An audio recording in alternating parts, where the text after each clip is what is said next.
Hello, everyone, and welcome back to English Learning Lab. I'm Mia. Hi, Mia. Hi, everyone. It's great to be here again. It's wonderful to have you back, Daniel. Today we have a very important and practical topic for all our beginners and travelers out there. English for the airport. That's right, Mia. We're going to talk about checking in, going through customs, and asking about gates and delays.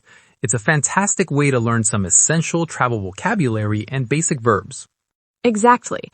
Navigating an airport can be a bit stressful if you aren't sure what to say, so we are here to help you feel confident. Before we start, if you enjoy learning English with us, please remember to subscribe to our channel, share this episode with your friends who are also learning, and give us a thumbs up. Yes, please do. We love hearing from you, so feel free to leave a comment about your favorite travel destination or any airport experiences you've had.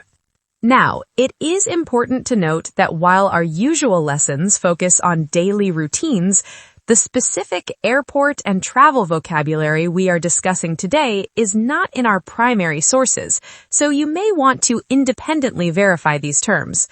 Are you ready to dive in, Daniel? Absolutely, Mia. Let's start at the very beginning of the airport experience, the check-in. What is the first thing you do when you arrive? Well, the first thing I do is find the check-in counter for my airline. I look for the big signs with the airline's name. Once you find the counter, you usually have to wait in a queue or a line. When it is my turn, I walk up to the agent. Check-in is an essential phrase to remember. Let's do a role play. I'll be the airline agent and you be the traveler. Sounds like a plan. Good morning. Where are you flying to today? Good morning. I am flying to London. Here is my passport and my booking confirmation. Thank you. I see your reservation here. Are you checking any bags today? Yes, I have one large suitcase to check. Checking a bag means you are giving your suitcase to the airline so they can put it in the cargo hold of the plane. That's right. And I also have this small backpack as my carry-on bag. A carry-on bag is the bag you take with you onto the airplane.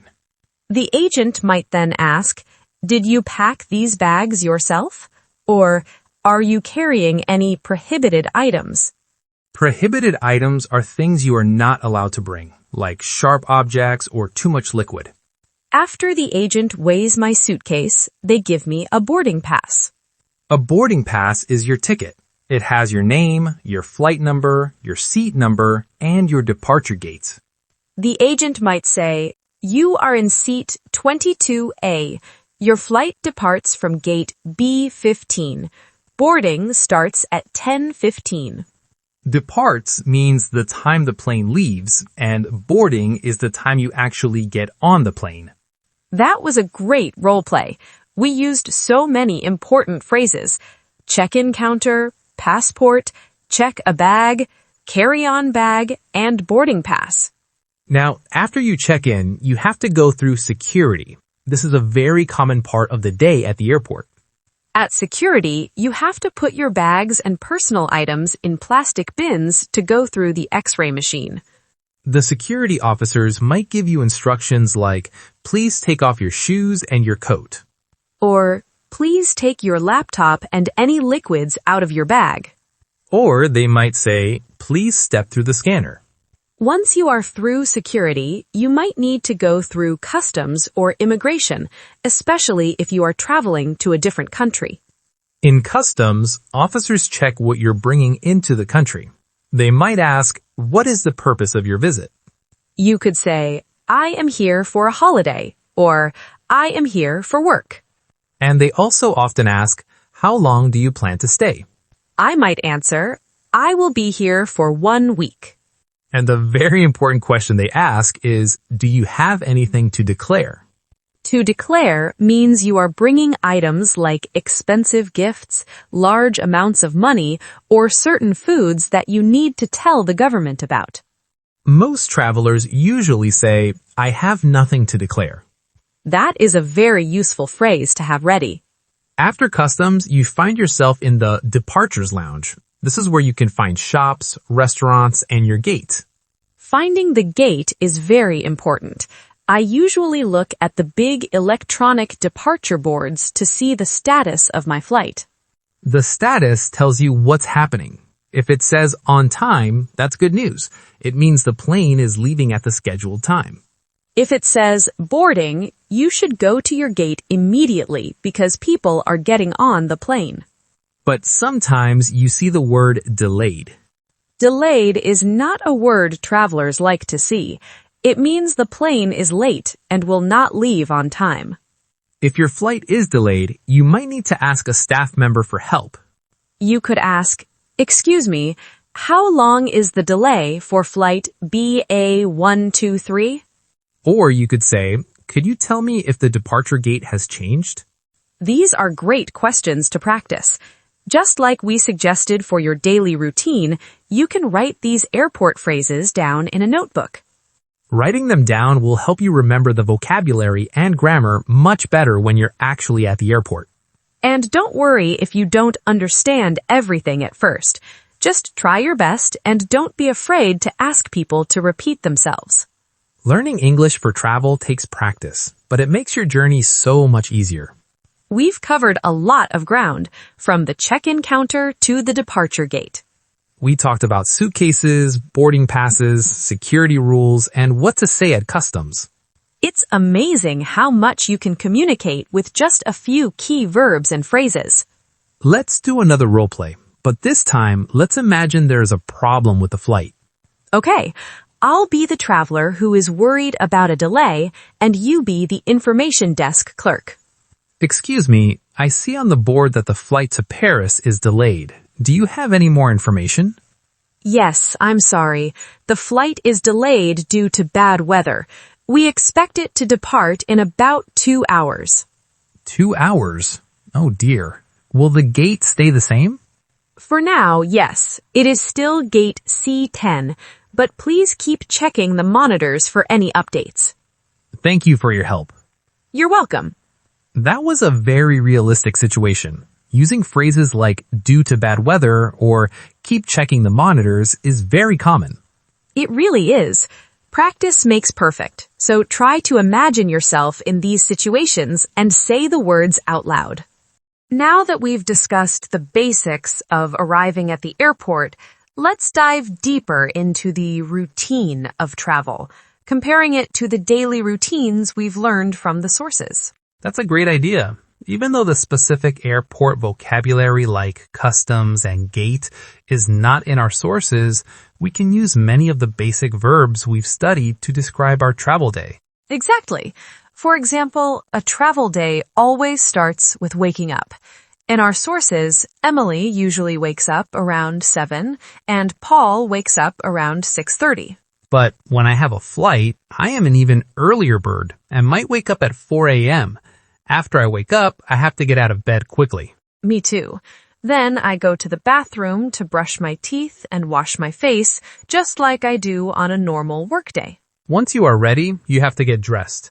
For travel, I choose my clothes carefully because I want to be comfortable on the plane. I always make sure to put on my shoes and my coat or a jacket if it is cold outside. Then it is time to leave the house. Instead of going to work or an office, we go to the airport. Before we get to the gate, we often have to wait. While I am waiting, I sometimes sit at a chair, which is a bit like when I sit at my desk at work. That's true. And just like Emily answers emails and writes reports at her desk, many travelers work on their computers while they wait for their flight. I often see people preparing lessons or having online meetings on their laptops at the airport lounge. While we are waiting, we eventually get hungry. And the sources, Paul often has a sandwich or a salad for lunch. You can find those same things at airport cafes. You can also go out to eat at a nice restaurant in the terminal if you have a long delay. Speaking of delays, let's role-play a conversation about a gate change. I'll be the gate agent and you be the traveler. Excuse me, I was looking for the flight to New York. Is this gate B15? I'm sorry, but there has been a gate change. This flight is now departing from gate D2. Oh, thank you.